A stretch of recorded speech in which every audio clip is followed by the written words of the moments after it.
senador na tumatakbo ng PDP, mga bossing. Aba, vlogger, mga nagpapakalat ng peking impormasyon. Pati ba naman kumakandidato? Kasi sabi dito mga kababayan, nagulat ako dito, pati kumakandidato. Sabi dito, Supreme Court issues show cause order against Attorney Lambino for spreading false info. Nung sinend sa akin to, mga kababayan, ng Team MR, sabi ko, ano yan? Sino yan? Hindi ko kilala eh.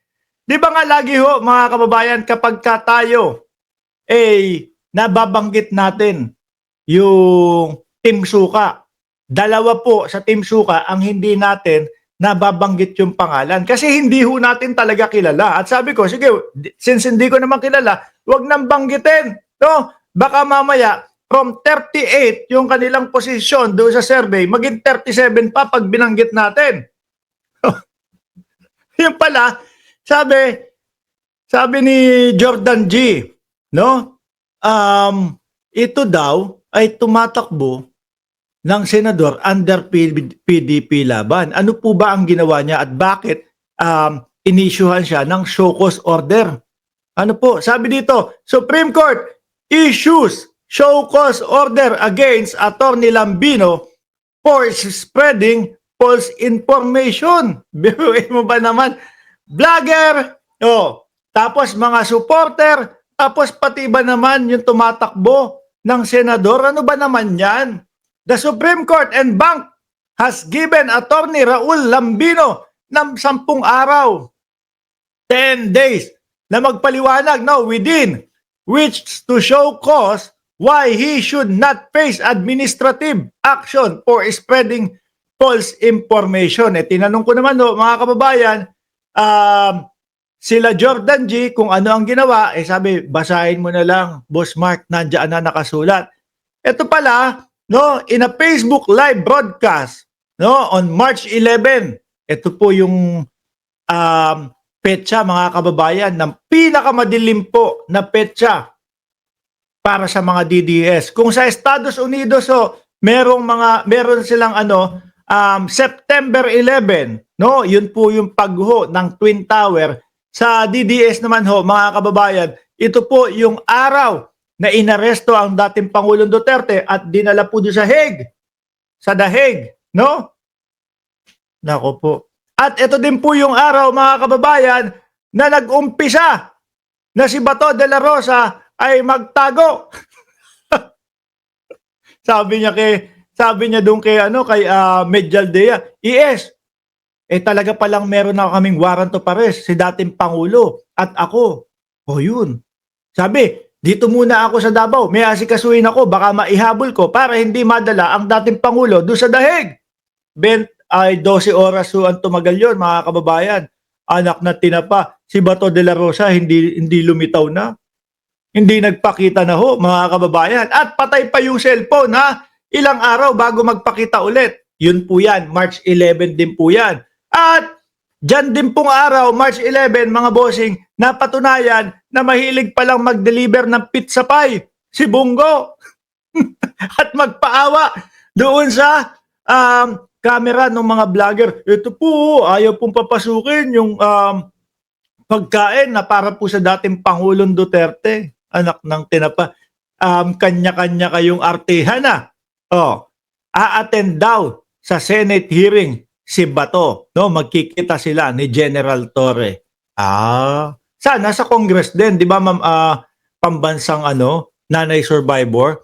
In a Facebook live broadcast, March 11, 2025, Attorney Lambino falsely claimed that the Supreme Court had issued a TRO against the arrest of former President Rodrigo R. Duterte. Wala naman ganung nangyari, mga kababayan.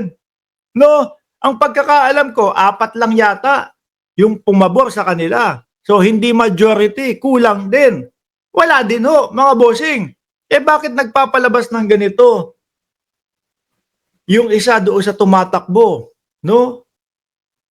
sa pagka-senador, sa PDP. Ano ba yan? Ibang klase naman talaga. Ano ba yan? Tumatakbo kayo para magpakalat ng mga maling impormasyon, hindi para sa bayan, or talagang tumatakbo lang kayo para sa mga Duterte?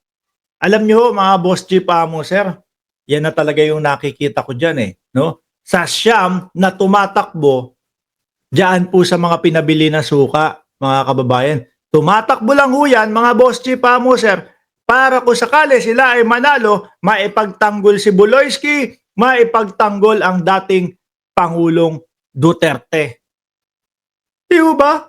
Oh, ano po yung mga naririnig natin doon sa kanilang mga plataforma de gobyerno? Lahat ho, no? Panay lang po pagpapabagsak kay Pangulong Bongbong Marcos. Akala mo si Pangulong Bongbong Marcos ang kalaban nila sa Senado Bukang bibig ho nila si Pangulong Bongbong Marcos. Tapos, gamit na gamit nito, mga boss chief amo sir, yung sitwasyon ng dating Pangulo. Di ba, paulit-ulit lang ang sinasabi nila, kami ang makakapagpalabas kay dating Pangulong Rodrigo Duterte. Ang katotohanan ho, mga bossing, wala na ho silang magagawa dyan. Hanggang matapos ho, hanggang matapos ho, mga kababayan, yung pagliliti sa dating Pangulo. Wala na ho silang magagawa dyan. Kaya lang, baka sakali na mag-alanoy-noy ang sitwasyon ng dating Pangulo, mag-alaninoy pala, no? Ang sitwasyon ng dating Pangulo, kaya ginagamit ho nila. Ay, nako po.